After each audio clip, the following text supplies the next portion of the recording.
ابراہیم علیہ السلام کا مہمان آیا، غیر مسلم تھا۔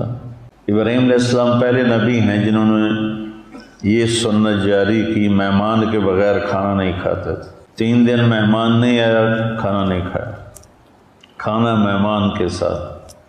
ایک مہمان آ گیا، اس نے لقمہ توڑا اور منہ میں ڈال لیا، تو ابراہیم علیہ السلام نے کہا سم اللہ، بھائی بسم اللہ تو پڑھ لے۔ وہ کہنے لگا میں تو اللہ کو جانتا ہی نہیں، کون ہے اللہ؟ تو انہیں روٹی اٹھا لی، فرمایا چلا جا، میں اللہ کے نہ ماننے والے کو نہیں کھانا کھلاتا۔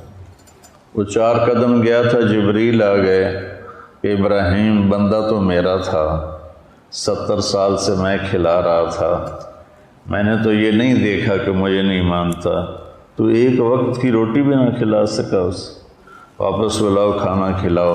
یہ ہے انسان کی قیمت بطور انسان۔